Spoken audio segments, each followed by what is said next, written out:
Hello and welcome to episode 21 of the World Wanderers podcast. I'm Ryan. I'm Amanda and we're your hosts. Today we're going to be talking about Switzerland, or in Spanish, Suiza. And in Swiss. Switzerland.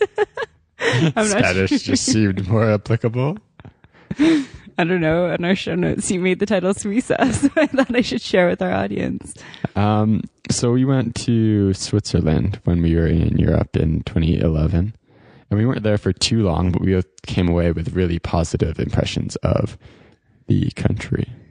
Yeah, if you've been listening to some of the other Europe episodes, you'll notice a trend that we went really fast through Europe. So we only had about a week in Switzerland, which is really not enough time at all. But we kind of split that only between two places, just so we did kind of get a feel for both. Yeah, we went to Bern and then to Interlaken. How do you say that in Swiss? I don't know.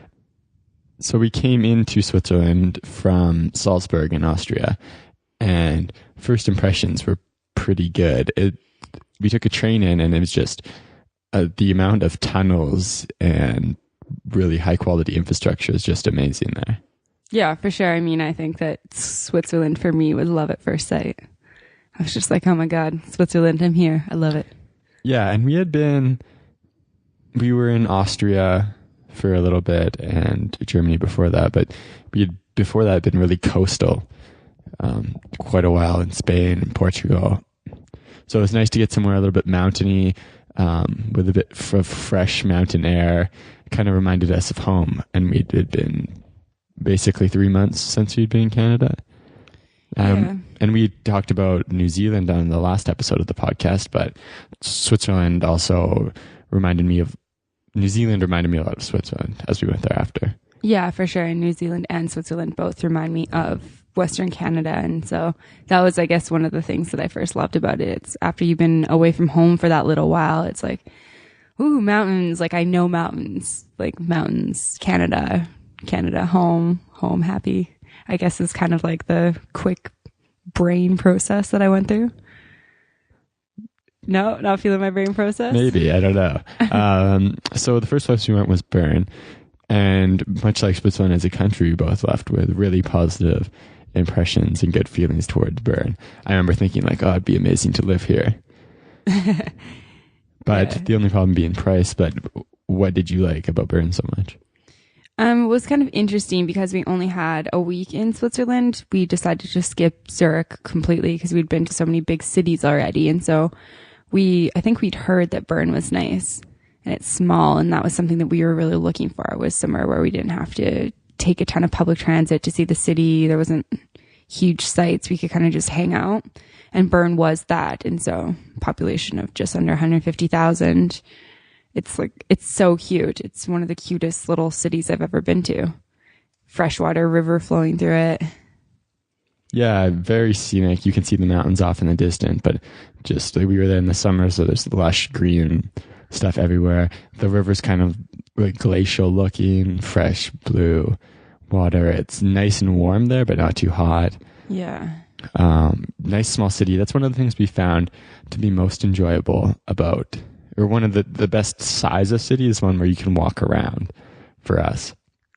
Yeah, for sure. And I mean, some backpackers might disagree with us, and that's completely fine as well. But for us, a medium-sized city is better than a big city just because you can get to know it easier. You can find like good little restaurants to go to, coffee shops. You can explore it without having to take that public transit. Like, being in Paris, it's hard to get a good feel for Paris because it's so sprawled. I mean, you spend half your time on the train there and the train sucks. So it's then you kind of don't have this good taste of the city until you really get out walking. Whereas somewhere like Bern, you literally walk or bike ride or run around the entire place, which is nice. Yeah, so what we did there was we rented bikes and rode around everywhere. It was interesting because I actually wrote in my travel journal that Bern wasn't even really big enough to rent bikes and bike around. Like, I think we biked pretty much. There was a path by the river and you could go by. They have these bears there. It's kind of like the city's thing is that they've got these 3 bears, I think it is.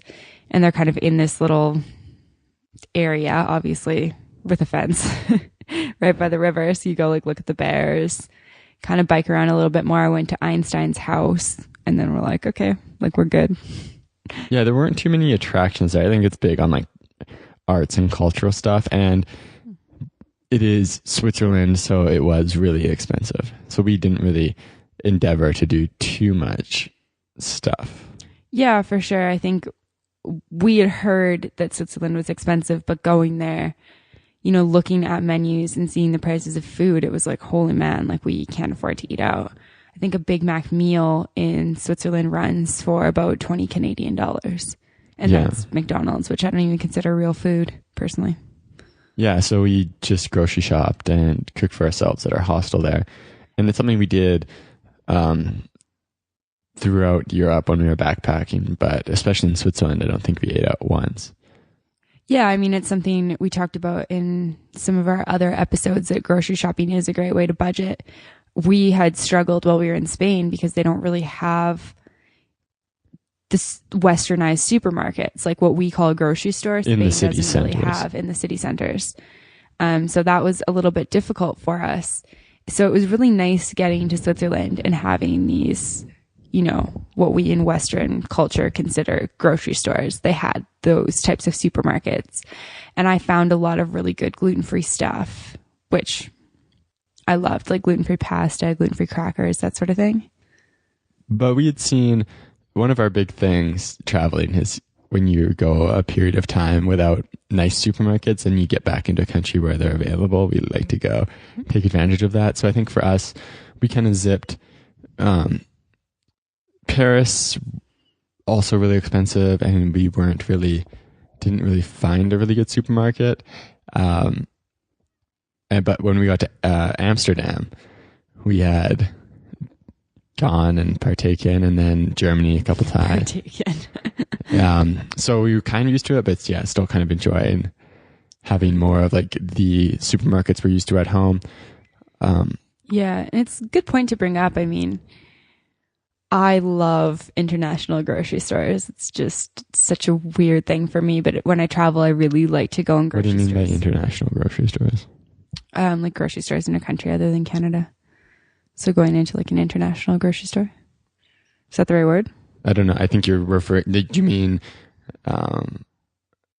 like the ones that are more westernized? Like you don't. I mean, I liked going into the ones in Spain as well, but yeah, I guess I don't consider those. I'd be like, oh, this isn't really a grocery store.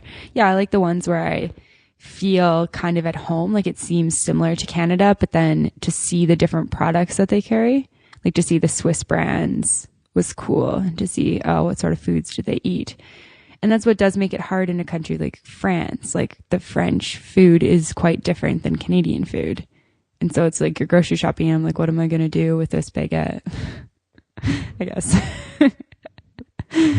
They just eat differently, you know? So it's interesting to see that sort of thing. And I just remember being so excited in Switzerland. I loved the grocery stores there. Yeah, and that's one of the big things about picking a hostel. If you are in a place where you're going to be trying to cook for yourself, it's important to dig into the reviews a bit and find a hostel with a good kitchen. I think in Bern, it was pretty good. Interlaken was all right, but it was just so busy. But we'll talk about that a bit later in the podcast. But if you're going somewhere like Switzerland, I think it's really important to cook for yourself unless you want to spend all your money. Yeah, I mean, so if McDonald's Big Mac meal is $20, if you're going to eat out 3 times, that's 60 Canadian dollars a day just on food at the very minimum. If you're eating out. So if you can like maximize your cost by trying to eat as much like free hostel breakfast as you can, if that's an option, cooking at least breakfast. Like I think maybe even if we went back with a little bit more money, I think my rule would still be only eating out 1 meal. Yeah, I think that's a pretty good rule to have because you can get eggs everywhere, cook them easily, cheaply. So that's breakfast done. And then usually there's lunch specials. So you can get better value at lunch than you can at dinner. Yeah, I think we ate a lot of pasta while we were in Switzerland because we did find that gluten-free pasta. I mean, pasta noodles, even gluten-free, a bit of tomato sauce and maybe some meat, like not that expensive. Yeah, and I remember we had been craving sushi but couldn't afford it. So we had rice with wasabi and soy sauce to kind of kick the sushi cravings, and it actually worked for me. I thought it was pretty good. Oh, I kind of feel foul about that memory right now. It kind of makes my stomach churn a little bit, but another memory I feel really good about from Bern is jumping and floating down the river there. Oh my gosh, yeah. They have a river it's fairly deep and it flows pretty well. So there's one spot where there's a bridge and you can jump off the bridge and then kind of just float down the river for a while because it's running fast enough that you don't really have to swim or anything. And then you have to swim to get to the side. Yeah. But it's like once you start doing that, you've gone pretty far because the river takes you so fast. And then you kind of just like walk up the bank again, do it again. It was just nice after being places like London where they've got the Thames River, which is just basically like poo water. And then Paris where they've got the Seine River, also like poo water. But more so than that, it was like we had been doing all this beaching in Spain and Portugal. And we both grew up inland, so we're more freshwater people than saltwater people. I don't really like to go into the ocean and then come out and have all this salt dry on my skin and feel like I'm sticky and like gross, caked on with salt. Like it's so nice to just jump in fresh water and like just thinking about it makes you feel good, but like jumping into fresh water and it's like cool and you get out and dry adorably, not all gross and salty. So we'd been craving fresh water for a while and we're happy to have finally arrived. Yeah, no, that was definitely an amazing experience for us. We were both very pleased in that moment to be there. That was definitely a highlight of Bern. I wonder if that river stops flowing in the winter. Maybe you could skate on it. Wonder if you go in the winter, what can you do there? I don't know. Maybe we'll go find out this winter. Yeah. Perhaps a trip in January. Yeah. So, what else was going on in Bern? Well, something that, I have pretty vivid memories of, but I didn't really write much about in my travel journal was I don't really know exactly what I was dealing with at the time, but I was feeling a little bit low and a little bit frustrated. And I think you got a little bit of the brunt of that. Do you want to talk about that a little bit? Sure. So when you are traveling as a couple, you get into situations, fights, arguments and stuff. And so when we had in Bern, that stands out to me was, I had thought, oh, this is a great city to go for a run in. And I'd been getting pretty unhealthy, throughout the trip because you can't really make healthy eating decisions when you're worried so much about price and also exercise. We were walking around a lot, but not like running or going to the gym or anything. So I thought, oh, what a great city to go for a run in. Kind of made this plan to go for a run, and that kind of caused some, I guess, resentment and anger from your side. Yeah, I mean, so I had sort of had the same feelings. Like, I think there's a lot of women out there who can probably relate to me. A big fear of traveling is putting on weight. So it's like this constant battle between, do I just dig into the culture and eat what I want and live how I want to live and like, deal with any effects on my body when I get home? Or do I try to take care of myself so I don't come home fat? And I mean, I'm a healthy person. I wasn't going to come home fat. Like that's the reality of it, but it was this constant battle in my head. So when Ryan said, oh, I'm going to go for a run, like, do you have any interest in coming type thing? It's this automatic battle in my head. Like you should be going for a run. You're not exercising enough. Like you could gain weight on this trip. Like you don't want to do that. That. And then this other part of me that's like, I don't want to go for a run. Like I feel lazy. Because it's really easy when you're out of that routine where you're not going to the gym every day or you're not going to the gym 3 times a week to be like, I don't really want to do that. Which is, like my first instinct is like, no, I don't want to run. Like I don't want to go for a run. And then I've got this battle happening in my head where it's like, you should be running. I don't want to. You should be. I don't want to. And then I'm taking that out on Ryan. I'm like, well, I don't want him to go for a run because I feel bad about myself because I don't want to go for a run. And so I think I put you down pretty hard there. Yeah. And it's, one of the things we've done over our last trip, I think we've come to a place where our relationships become a lot healthier. But at that point in time, especially when I look back at a memory like that or a couple other things, you really see how there was some really unhealthy characteristics about our relationship. And I think those things really present themselves to you when you're traveling, spending a lot of time with each other. Things like being emotionally dependent on each other. So in that, like with that situation, it's like people should be responsible for their own sense of value and like hold that within themselves. So one of the problems that comes up when people get really negative towards each other is that it's kind of showing that, I'll just talk about it. So like you were angry that I was doing something positive because you compare your value to me instead of having this internal sense of value. Yeah. So me going to do something positive made you feel worse about yourself because your worth is judged in comparison to me. Mm-hmm. Yeah, I'm like, so I don't want him to go for a run and, you know, he's going to come back and he's going to be like, oh, this air is great. Like that run was beautiful. I feel amazing right now, which I know I would feel if I did that because that's how I always feel when I exercise, but I don't want to do it. So I don't want him to feel that either. Yeah. And it's like a bit of a tough thing to talk about, but I think we both thought it's important to share with other people because if you are traveling, relationships is a big part of that, even with friends and things like that. But yeah, and I think honesty and openness is a huge thing when you're traveling with, regardless of who you're traveling with. If you're traveling with, even just by yourself, like being honest with yourself, regardless of who you're with, you need to have that honesty and that openness and be able to communicate the way you're feeling. And Ryan and I just both weren't really in a place the first time we traveled to be like, I feel this. You know, I wasn't like, I feel really frustrated with myself because I know that I should go for a run, but I don't really want to. You know, instead I was like, I don't know how to deal with this. I don't want him to go. I'll just, you know, make him feel bad enough that he doesn't want to go. And then you can avoid thinking about it at all.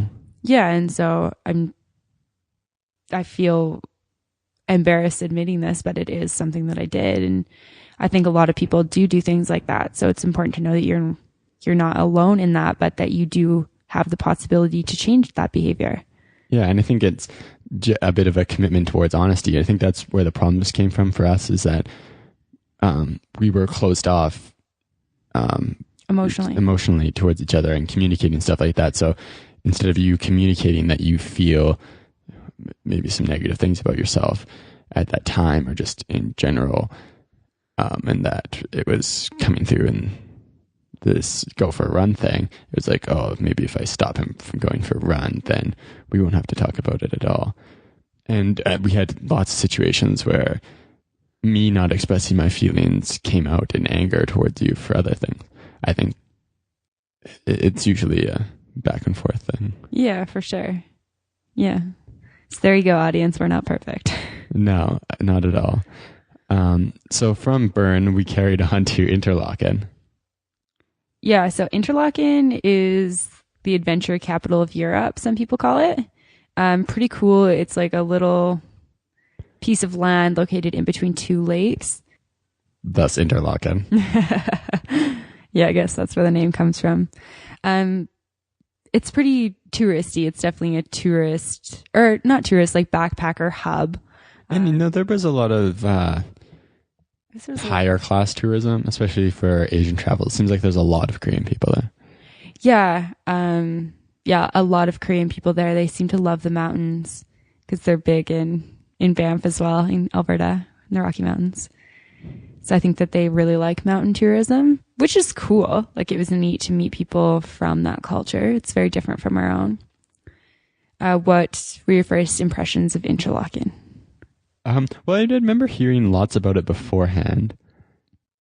I can't remember who the first people to tell us about Interlaken were, but it was when we were in Europe. So we didn't know about it beforehand. It's about us, oh yeah, you can do all these cool adventure activities. It's beautiful, lots of hiking.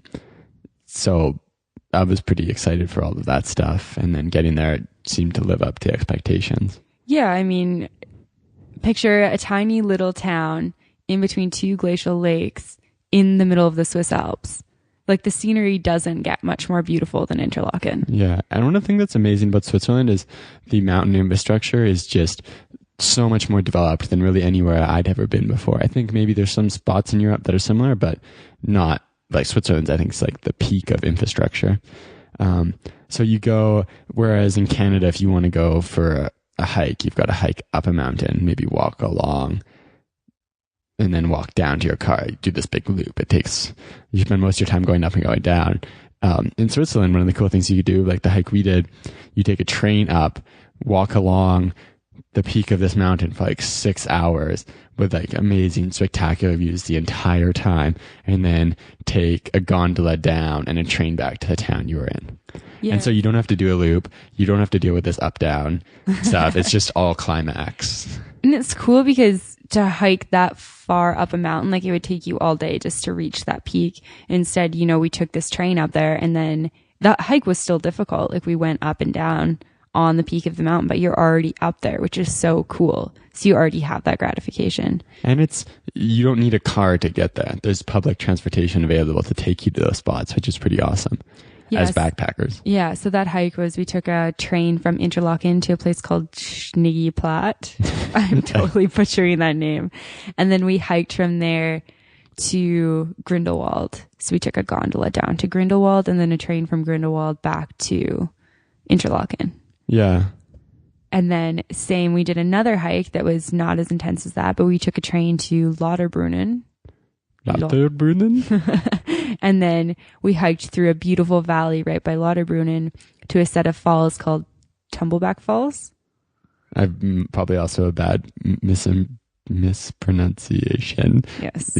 How glad if I am. Anyone's Swiss out there, I really apologize for butchering the names of your mountains. Yeah, you can send us an email to theworldwanderers@gmail.com and tell us how terrible we are at Swiss German. The World Wanderers podcast at gmail.com. Yeah, whatever. It's not the same. Yeah, but there was just spectacular scenery everywhere in Interlaken. Yeah, for sure. Because we were budgeting, as we've talked about earlier in the podcast, in Interlaken, we had a hard time kind of picking activities. You can do everything from bungee jumping, skydiving, canyoning, ziplining, going to the top of the tallest mountain called Jungfrau, hiking, rafting. We could have spent our entire budget in Interlaken doing these activities. Yeah, basically we could have done all of the adventure activities our hearts desired and then got back to Canada. But we had planned on going to New Zealand at this point, and I don't know who told us these things, but we had heard it's cheaper in New Zealand. I guess we had looked it up a little bit. So we were like, okay, we're just going to pick one activity to do, and we picked canyoning. Yeah, and I'm just going to be very honest. It was really, really hard for me not, like I was like, oh, maybe I'll go skydiving. I want to go skydiving. And Ryan was really like, do you really want to spend like $700 skydiving here when you could spend like $4 in New Zealand? Like, we're going to get there. We're going to do it. And it's just like that. Am I wasting this perfect opportunity right now? I mean, it's tough. Like now that I know that I've done it in New Zealand, I don't regret that at all. But if I was just in Europe, I probably would have spent that money. And it's tough when you're there at your hostel and everyone's going out and doing all this stuff every day, and you come back and they're like, oh, I went skydiving and all this other cool stuff. And it's like, I did a skydive this morning, went whitewater rafting this afternoon. Tomorrow I'm doing a bungee jump followed by canyoning. Like we went hiking and we did stuff every day. The hiking is spectacular. And even the hiking's not cheap because you got to pay for train tickets and gondola tickets. The downside of the nice infrastructure. Yeah, for sure. So like Ryan said, we decided to go canyoning, which was something that neither of us had ever done before. Yeah, so canyoning is effectively walking or making your way down a canyon, a river canyon. So it had rappelling, cliff jumping, zip lining, and walking all mixed together. Swimming. We went down like a lot of natural slides. Yeah. And it didn't give me the adrenaline rush that a skydive or a bungee jump would, but that's super out of my comfort zone. I have a really hard time moving in water. I'm really scared of hurting myself. So, and I don't know why. It's like I get really klutzy or something. Every time I go in some sort of river or water, we've done a few different activities now like that. And we did a waterfall expedition in Jamaica, which you could listen to a little bit about in our Jamaica podcast. I mean, it's hard to walk. You can't see where your feet are going. It's resistance against your legs. Yeah, it's like I feel like I just bash a knee every time. But I really enjoyed canyoning. Yeah, it was cool. I think there's opportunities to do it in New Zealand too. I haven't heard of it in Canada, but I'm guessing someone must be doing it because it's really cool. Like you get to mix all these activities together in a couple hours and have this awesome experience. Yeah, and I mean it gives you a bit of that adrenaline. It was definitely outside of my comfort zone, like I said. So I thought it was really fun. I felt like proud of myself at the end that I completed. There's canyon. There's definitely a sense of accomplishment as you go from one place to another. Yeah, it's cool too. You kind of like follow the way the water goes, and it's neat how water running over rocks really does create sort of this like natural water park almost. Like you go down these slides, you jump into these really deep pools. Yeah, that's one of the things that's kind of struck me. It's like, it's all natural. Like there's so much fun to be had in this, natural setting. So much variety and excitement. Like you don't need to take a plane up into the sky to jump out of. You can just go try to make your way down a canyon. Yeah, and saying that I probably wouldn't attempt that on my own. No, yeah, you need the guide.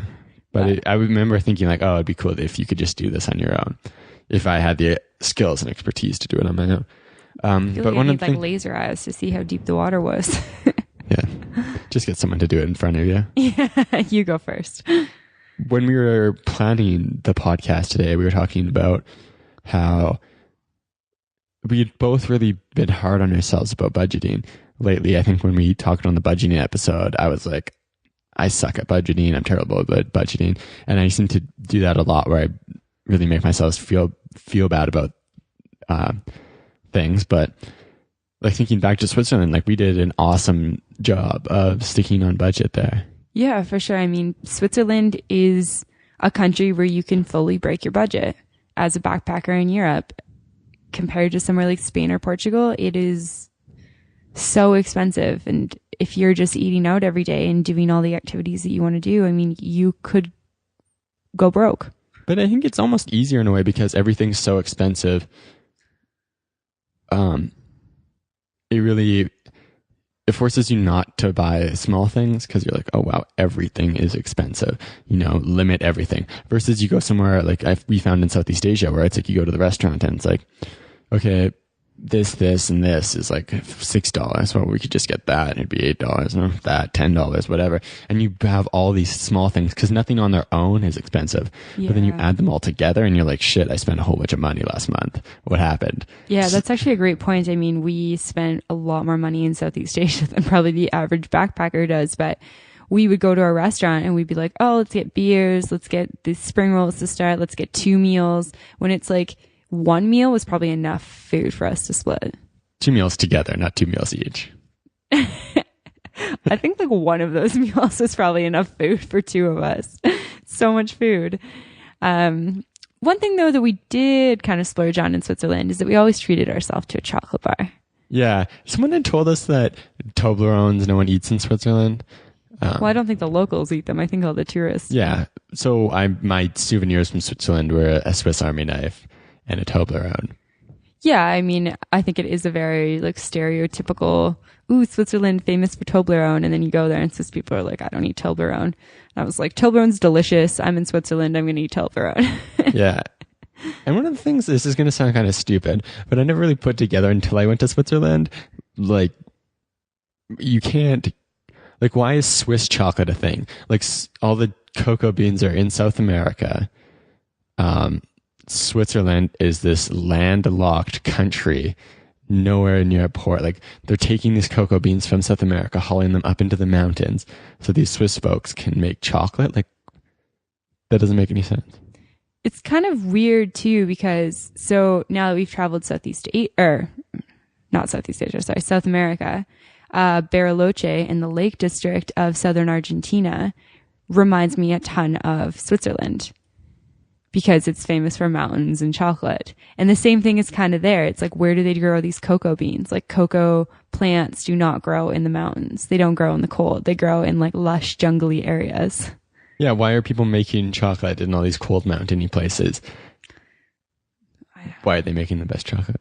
I don't know. Either way, Toblerone's delicious. Get on it. And so in Interlaken, we stayed at a hostel called Balmer's, which I think is one of the more famous hostels around Europe. It's just really cool. It's kind of funky because you can tell it's expanded a whole bunch of times in a whole bunch of weird, somewhat illogical ways. But it's kind of got this like summer campy vibe Yeah, it's to like it. a summer camp lodge. Like everything's made of wood. Like you go in and you're like, oh, this is like my summer camp room. Better make friends with these people. Yeah. Big living room, big like dining area, mediocre kitchen. And we talked about it a couple times on previous podcasts. It seems like with big hostels, you kind of lose that connectivity to the other people there.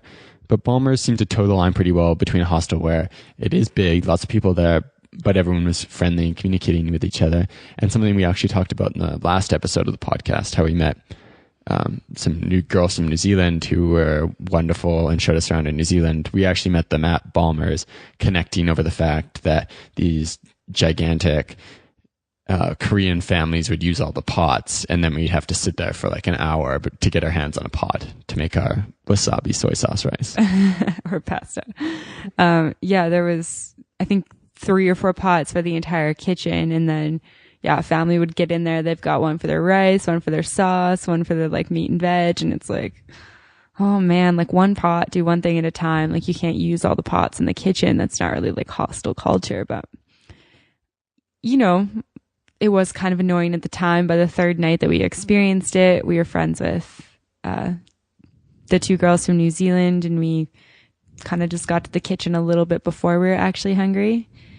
And it was cool too, because traveling, you really do meet so many people. Like you interact with different people from different places in the world every day. And it is easy to become friends fast, but you do kind of get into the same small talk. It's just different from home. It's sort of, where are you from? Where have you been? How long are you here? Where are you going? Yeah, it's like this there's variety in the people you talk to, but it's like monotonous and boring because it's the same thing over and over again. Yeah, exactly. And it was cool because with these girls, we ran into them the first night we were there. Then we ran into them the second night, and we're like, oh, we've talked to you for like 2 hours now. Maybe we should have dinner together. And then the 3rd night, it's like, okay, let's arrange to have dinner with them, meet in the kitchen, wait for our pot, have dinner, play some cards. 4th night, it's like, oh, like you've passed all this small talk and you've actually created a relationship with people, which is cool because, you don't always get to do that traveling. Like we actually were past talking about travel stuff. We were talking about ourselves and things that were a little bit more meaningful to each of us. Which was cool. Thoughts and ideas, and getting to a deeper level. And it's cool because, you meet someone over the course of 3-4 days while traveling. And then you see them months later, and it's like you're running into like a long lost friend almost. Whereas if at home you meet someone, like let's say you worked with someone for 4 days, you probably never cross your mind again. You'd feel awkward if you went to the city they now live in and say, hey, could I stay with you? Yeah, for sure. There's definitely something about that travel culture that's different. It was cool though. Yeah, and one of the things in traveling South America, we ran into a lot of Swiss folks. And it seems like there's a bit of a negative perception of Interlaken from Swiss people and maybe people who have been to Switzerland a lot. Like it is kind of Interlaken, it's touristy, whatever. There's so much cooler stuff to do in Interlaken. Like Interlaken was so last week.